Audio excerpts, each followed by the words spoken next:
मुनि जी, आप एक स्पिरिचुअल साइंटिस्ट है, ये क्या होता है? बेसिकली स्पिरिचुअलिटी को साइंस में नहीं गिना गया है. Science, modern science only focuses on physical things okay.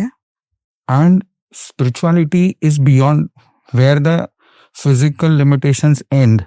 From there starts spirituality. जैसे कि साइंस का एक लॉ है कि एनर्जी कभी नया क्रिएट नहीं हो सकता. It changes from one form to another form. तो सिमिलरली भगवान महावीर ने जब अपनी प्रवचन की शुरुआत की तो उन्होंने फर्स्ट लाइन यही कहा था, उपनेयवा विघ्नेयवा धुवेयवा. यानी कि एनर्जी का एक फॉर्म क्रिएट होता है उपनेयवा, विघ्नेयवा वही फॉर्म डिस्ट्रॉय भी होता है. और फिर वो जो फॉर्म जिसमें से उत्पन्न हुआ है वो ध्रुव रहता है, यानी स्टेबल रहता है. एनर्जी स्टेबल होती है. दोनों के नियम एक ही है. फर्क सिर्फ इतना है, यानी इसको हम अगर कंडेंस करके दो शब्द में बोले तो constant and variables. Every element is constant and has is variable form. उसके जो फॉर्म्स होते हैं वो चेंज होते रहते हैं. ये हर चीज को ये लागू होती है. फर्क सिर्फ इतना है कि साइंस सिर्फ विजिबल थिंग्स को अप्रूव करती है और spirituality goes beyond visible things. Like for example, you cannot see happiness. Science does not have actually definition of happiness. इसका एक नॉर्मल मैं आपको एग्जांपल दूंगा. जैसे आपको आइसक्रीम अच्छी लगती है, गर्मी है, आइसक्रीम आप खाते हो. तो जब आप आइसक्रीम खाते हो तो हैप्पीनेस बाहर से अंदर जाती है या अंदर से बाहर आती है? आइसक्रीम खा रहे हैं तब अंदर खुशी मिल रही है, बाहर से अंदर जा रही है. हाँ, बाहर से अंदर जा रही है. अगर इसी समय में आपको बोलूंगा आप आइसक्रीम खा रहे हो, बाहर से अंदर, इसी समय मैं आपको बोलूंगा कि आपके घर में या आपके मकान में आग लगी है, तो क्या वो हैप्पीनेस अंदर जाएगी? नहीं. क्यों? क्योंकि अब मैं खुश नहीं हूँ. बहुत टेंशन की बात है. खुश आपने बोला ना बाहर से अंदर जाती है, तो क्यों नहीं जा, वो तो आइसक्रीम तो जा रही है, तो हैप्पीनेस क्यों नहीं जा रही है?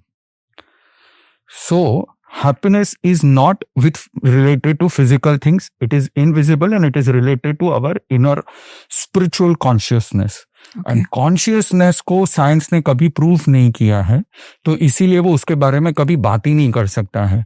और जब हम हैप्पीनेस वगैरह की बात करते हैं, हमारे इमोशंस वगैरह की बात करते हैं, जो इनविजिबल है, जो एक्चुअल में कहाँ से उठते हैं, कहाँ जाते हैं, वो हम समझ ही नहीं पाते हैं. नॉर्मल इंसान इसके बारे में सोच भी नहीं पाता है ना. जैसे मैं आपको पूछूंगा कि आपने जब स्कूल में पढ़ा ANGER, एंगर, तो पढ़ने के बाद ही आपने एंगर सीखा या पहले से आता था? पहले से ही आता था. तो ये जो इमोशंस ये कहाँ से आते हैं, कहाँ जाते हैं और क्यों ये सब लाइफ फॉर्म्स होते हैं, इसके क्वेश्चंस जब साइंस नहीं दे पाता है तो वहां पे बात आती है spirituality. Spiritual science is everything about invisible also, not only about visible, it is everything about invisible also. जो हम देख नहीं सकते. हाँ, जो हम देख नहीं सकते हैं, जो हम छू नहीं सकते हैं. यानी 5 इंद्रियों से, हमारी जो 5 सेंसरी ऑर्गन्स हैं, उससे जो हम नहीं समझ सकते हैं या उससे हम रिसीव नहीं कर सकते, ग्रास्प नहीं कर सकते, वो सब बातें जो भी हैं वो स्पिरिचुअलिटी बताती है और ये स्पिरिचुअल साइंस कहते हैं.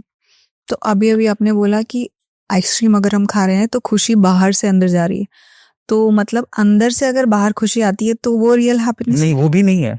उसका कोई एग्जांपल? वो भी नहीं है. फॉर एग्जांपल, अगर मैंने आपको बोला, आपने मुझे कहा कि मुझे अंदर से खुशी बाहर आ रही है, मैंने इन सबको आइसक्रीम दी, आपको नहीं दिया, अंदर से खुशी निकलेगी? नहीं निकलेगी. सो रियलिटी इज कि फिजिकल एलिमेंट्स में हैप्पीनेस होती ही नहीं है.